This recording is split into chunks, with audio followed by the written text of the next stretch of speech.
ಒಂದು ನಿಲುವನ್ನು ತೆಗೆದುಕೊಂಡಿರುವುದು ನಮಗೆ ತುಂಬ ಅಸಮಾಧಾನ ಆಗಿದೆ. ಇದನ್ನು ಬಹಳ ಮುಂಚಿತವಾಗಿ ತೆಗೆದುಕೊಳ್ಬೇಕಾಗಿತ್ತು. ಈಗ ತಾನೇ ಬಂದಿದೆ. ಮೊದಲು CS ಕೊಟ್ಟಿದ್ದರು, ಅದರಲ್ಲಿ ಯಾವುದೇ ರಿಸ್ಟ್ರಿಕ್ಷನ್ಸ್ ಇರಲಿಲ್ಲ. 50% ಆಗಲಿ, ನೈಟ್ ಕರ್ಫ್ಯೂ ಆಗಲಿ. ಈಗ ಇನ್ನೊಂದು ವಾರ ಇರುವಾಗ ನೈಟ್ ಕರ್ಫ್ಯೂ, ಹೊಸ ವರ್ಷದ ಆಚರಣೆ ಎಲ್ಲದಕ್ಕೂ ತಡೆ ಹಾಕಿದ್ದಾರೆ. ನಾವೆಲ್ಲ ಪ್ರಿಪ್ರೇಷನ್ ಆಗಿದೆ. ಹೆಚ್ಚಿಗೆ ಹೋಟೆಲ್ಗಳಲ್ಲಿ ಟಿಕೆಟ್ ಕೂಡ ಸೇಲ್ ಮಾಡಿ ಆನ್ಲೈನ್ನಲ್ಲಿ ಮಾರ್ಕೆಟ್ ಮಾಡಿದ್ದೇವೆ. ಇದು ನಮಗೆ ಗಾಯದ ಮೇಲೆ ಹಾಕಿರುವಂಥ ಬರೆ, ಇನ್ನೊಂದು ಬರೆ, ನಷ್ಟದ ಮೇಲೆ ನಷ್ಟ. ಈ ರೀತಿ ಯಾಕೆ ಕಡೆ ಪರಿಸ್ಥಿತಿಯಲ್ಲಿ ನಿರ್ಧಾರಗಳನ್ನು ತೆಗೆದುಕೊಳ್ಳಬೇಕು? ಅದರ ಜೊತೆಗೆ ಒಬ್ಬೊಬ್ಬರಿಗೆ ಒಂದೊಂದು ನ್ಯಾಯ. ಒಂದು ಕಣ್ಣಿಗೆ ಸುಣ್ಣ, ಒಂದು ಕಣ್ಣಿಗೆ ಬೆಣ್ಣೆ. ಸಿನಿಮಾ 100% ಇರ್ಬೋದು. 3 ಗಂಟೆ ಕೂತ್ಕೊಳ್ಳುವಂಥ ಸಿನಿಮಾ ಮಂದಿರದಲ್ಲಿ 100% ಇರ್ಬೋದು. 8 ಗಂಟೆ ಕೂತ್ಕೊಳ್ಳುವಂಥ ಬಸ್ನಲ್ಲಿ 100% ಇರ್ಬೋದು. ಹೋಟೆಲ್ನಲ್ಲಿ ಮಾತ್ರ 15 ನಿಮಿಷ 20 ನಿಮಿಷ ಕುಳಿತುಕೊಳ್ಳುವಂಥ ಗ್ರಾಹಕರು 50-50ಯಲ್ಲಿ ಕುಳಿತಬೇಕು. ಇನ್ನು 10 ಗಂಟೆಗೆ ನೈಟ್ ಕರ್ಫ್ಯೂ ಏನು ನ್ಯಾಯ? ಇದರಲ್ಲಿ ಕನಿಷ್ಠ 11 ಗಂಟೆಗೆ ಮಾಡಿದರೆ ಅದರಲ್ಲಿ ಒಂಚೂರು ಎಲ್ಲ ಗ್ರಾಹಕರಿಗೂ ಒಳ್ಳೆಯದಾಗ್ತದೆ. ಯಾವುದೇ ನಿರ್ಣಯ ತೆಗೆದುಕೊಳ್ಳುವಾಗ ಯಾರನ್ನು ಸಂಪರ್ಕಿಸಬೇಕು? ವ್ಯಾಪಾರಿ ಸಮೂಹದ ಜೊತೆ, ಯಾರಿಗೆ ಇದರಿಂದ ತೊಂದರೆ ಆಗುತ್ತೆ ಅಂಥ ವ್ಯಾಪಾರಿ ಸಮೂಹದ ಜೊತೆ ಚರ್ಚೆ ಮಾಡಬೇಕು. ನಮ್ಮನ್ನು ಯಾರನ್ನೂ ಕೇಳದೆ ಕೇವಲ ಅಧಿಕಾರಿಗಳ ಜೊತೆ ಕೂತ್ಕೊಂಡು ಚರ್ಚೆ ಮಾಡಿ ನಿರ್ಣಯ ತೆಗೆದುಕೊಂಡ್ರೆ ಸೋಲುವುದು ಯಾರು, ನಷ್ಟ ಆಗುವುದು ಯಾರು, ತೆರಿಗೆ ಕಟ್ಟೋರು ಯಾರು? ಇವೆಲ್ಲವನ್ನು ಸರ್ಕಾರ ಗಮನದಲ್ಲಿ ಇಟ್ಕೊಂಡು ಮುಂದಿನ ದಿನಗಳಲ್ಲಾದರೂ ಒಳ್ಳೆಯ ನಿರ್ಣಯಗಳನ್ನು ತೆಗೆದುಕೊಳ್ಳಿ ಅಂತ ಆಶಿಸ್ತೇನೆ. ಸರ್, ಈಗ ಹೊಸ ವರ್ಷದ ಸಮಯದಲ್ಲಿ ಪ್ರಮುಖವಾಗಿ ಹೊಸ ವರ್ಷದ ಸಮಯದಲ್ಲೇ ಹೆಚ್ಚು ಜನ ಹೋಟೆಲ್ಗಳು ಬರ್ತಾರೆ, ರೆಸ್ಟೋರೆಂಟ್ಗಳಿಗೆ ಬರ್ತಾರೆ.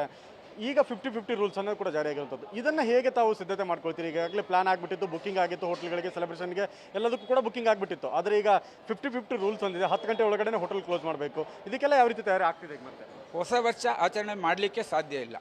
ಯಾಕಂದರೆ ಹೊಸ ವರ್ಷ ಆಚರಣೆ ಪ್ರಾರಂಭವಾಗುವುದೇ 10 ಗಂಟೆ ಮೇಲೆ. 50% ಸೀಟಿಂಗು ಅಷ್ಟೊಂದು ಕಷ್ಟವಾಗುವುದಿಲ್ಲ. ನಾವು ಅದನ್ನು ಬೇಕಿದ್ರೆ ನಿರ್ಭಾಯಿಸ್ಬೋದು. ಆದರೆ ಹೊಸ ವರ್ಷದ ಆಚರಣೆ ಆಗುವುದಿಲ್ಲ. ಸುಮಾರು 500 ಕೋಟಿ ವ್ಯವಹಾರ ನಡೆಯುತ್ತೆ. ಎಕ್ಸರ್ಸೈಸ್ನಲ್ಲಿ 120 ಕೋಟಿ ವ್ಯವಹಾರ ಆಗುತ್ತದೆ. ಟೂರಿಸಮ್, ಹಾಸ್ಪಿಟಾಲಿಟಿ ಇಂಡಸ್ಟ್ರಿ ಒಂದು ವಾರ ಮುಂಚಿತವಾಗಿಯೇ ರೂಮ್ಸ್ಗಳಲ್ಲಿ ಬಂದು ಇರ್ತಾರೆ. ಇವೆಲ್ಲದಕ್ಕೂ ತೊಂದರೆ ಆಗ್ತದೆ. ಆ ವ್ಯವಸ್ಥೆಗೆ ಒಂದು ಅಲ್ಲೋಲ ಕಲ್ಲೋಲ ಆಗ್ತದೆ. ಇದು ಸರಿಯಾದ ನಿರ್ಣಯವಲ್ಲ. ನಾವು ಕೂಡ ಕೋವಿಡ್ ನಿಯಂತ್ರಿಸುವುದಲ್ಲಿ ಮತ್ತು ಒಮಿಕ್ರಾನ್ ನಿಯಂತ್ರಿಸುವುದನ್ನು ನಾವು ಸ್ವಾಗತಿಸ್ತೇವೆ. ಅದನ್ನು ನಾವು ತಡೆಗಟ್ಟಲೇಬೇಕು. Health is wealth of our country. ನಾವು ಅದರಲ್ಲಿ ಏನೂ ಸಂಶಯವಿಲ್ಲ. ಸರ್ಕಾರದ ಎಲ್ಲ ಕಾರ್ಯಕ್ರಮಗಳಿಗೆ, ನಿರ್ಣಯಗಳಿಗೆ ಇಷ್ಟು ಸಮಯ ನಾವು ಸಹಕಾರ ಕೊಟ್ಟಿದ್ದೇವೆ. ಇನ್ನು ಮುಂದಾದರೂ ನಮ್ಮ ಜೊತೆ ಚರ್ಚೆ ಮಾಡಲಿ ಎನ್ನುವುದೇ ನಮ್ಮ ಆಸೆ. ಈಗ ಇದರ ಜೊತೆಗೆ ಹೋಟೆಲ್ ಮಾಲೀಕರು, ಮಲ್ಲೇಶ್ವರಂದ ಹೋಟೆಲ್ ಮಾಲೀಕರು ಇದ್ದಾರೆ, ಅವ್ರನ್ನೂ ಕೇಳ್ತೀನಿ. ಅವ್ರೇನು ಹೇಳ್ತಾರೆ? ಸರ್, ಸರ್ಕಾರ ಈಗ ಇವತ್ತು ಒಂದು ಹೊಸ ಗೈಡ್ಲೈನ್ಸನ್ನು ಹೊಸ ವರ್ಷಕ್ಕೆ ಬಿಟ್ಟಿದೆ. 50-50 ರೂಲ್ಸ್ ಫಾಲೋ ಮಾಡಬೇಕು, ಜೊತೆಗೆ 10 ಗಂಟೆ ಒಳಗಡೆ ಹೋಟೆಲ್ ಕ್ಲೋಸ್ ಮಾಡಬೇಕು, ನೈಟ್ ಕರ್ಫ್ಯೂ ಅಂತ ಹೇಳಿ. ಇದನ್ನು ತಾವು ಯಾವ ರೀತಿಯಾಗಿ ಸಿದ್ಧತೆ ಮಾಡ್ಕೊಳ್ತೀರಿ? ಜೊತೆಗೆ ಹೊಸ ವರ್ಷದ ಸಮಯದಲ್ಲಿ 50-50 ರೂಲ್ಸನ್ನು ಫಾಲೋ ಮಾಡೋದು ಎಷ್ಟು ತಾವು ಸಿದ್ಧತೆ ಆಗ್ತಾಯಿದೆ ಅಂತ? ಇದು ನಮಗೆ ಭಾಳ ಕಷ್ಟಕರವಾದ ಇದು ವಿಷಯ. ಇದು ನಾವು ಎಲ್ಲ ಪ್ರಿಪ್ರೇಷನ್ಸ್ ಎಲ್ಲ ನಾವು ಇಷ್ಟರಲ್ಲೇ ಆಗಿರುತ್ತೆ ನಮ್ಮದೆಲ್ಲ. ಪ್ರಾಬ್ಲಿ ನಾವೊಂದು 15-20 ದಿವಸದಿಂದನೇ ನಾವೇನು ಯಾವ ಥರ ಮೆನ್ಯೂಸ್ ಮಾಡಬೇಕು, ಯಾವ ಥರ ಸ್ಪೆಷಲಾಗಿ ಎಲ್ಲ ಮೆನ್ಯೂಸ್ ಮಾಡಿ ಜನನ ಅಟ್ರ್ಯಾಕ್ಟ್ ಮಾಡಬೇಕು, ಆ ಥರ ಎಲ್ಲ ನಾವೆಲ್ಲ ರೀತಿ ಪ್ರೊಕ್ಯೂರ್ಮೆಂಟ್ ಆಗಲಿ ಎಲ್ಲ ಸಿದ್ಧತೆಗಳಿರುತ್ತೆ. ಇವಾಗ ಲಾಸ್ಟ್ ಮಿನಿಟ್ ಒಂದು 5 ಡೇಸ್ ಇರುವಾಗ ಈ ಥರ ಹೇಳಿದಾಗ ಹೋಟೆಲ್ ಇಂಡಸ್ಟ್ರಿಗೆ ಒಂಥರ ಇದು ಕಷ್ಟನೇ ಇದು. ಆದರೂ ಅನಿವಾರ್ಯತೆ, ಇವಾಗೇನು ಮಾಡೋದಕ್ಕಾಗೋದಿಲ್ಲ. ಗೌರ್ಮೆಂಟ್ ರೂಲ್ಸ್ ಮಾಡಿದ್ಮೇಲೆ ನಾವು ಅದ್ರ ಪ್ರಕಾರ ಪಾಲಿಸಬೇಕು.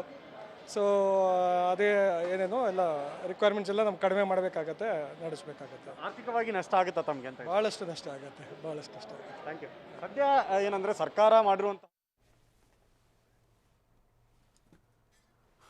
ಗಾಯದ ಮೇಲೆ ಬರೆ ಎಳೆದಂತಾಗಿದೆ ಅನ್ನೋದು ಒಂದಷ್ಟು ಜನರ ಅಭಿಪ್ರಾಯ. ಆದರೆ ನಮ್ಮ ಜೊತೆ ಚರ್ಚೆ ಮಾಡಬೇಕಾಗಿತ್ತು, ಆಮೇಲೆ ನಿರ್ಧಾರ ಮಾಡಬೇಕಾಗಿತ್ತು. ಏಕಾಏಕಿ ಕೊನೆ ಕ್ಷಣದಲ್ಲಿ ಈ ರೀತಿ ತೀರ್ಮಾನವನ್ನು ಪ್ರಕಟ ಮಾಡಿದ್ರೆ ನಾವು ಜೀವನ ಸಾಗಿಸೋದು ಹೇಗೆ? ಆದರೆ ಆರೋಗ್ಯದ ವಿಚಾರದಲ್ಲಿ ನಾವು ಸಹಕರಿಸಬೇಕಾಗಿದ್ದು ನಮ್ಮ ಕರ್ತವ್ಯ ಅನ್ನೋದು ಅವರ ಅಭಿಪ್ರಾಯ.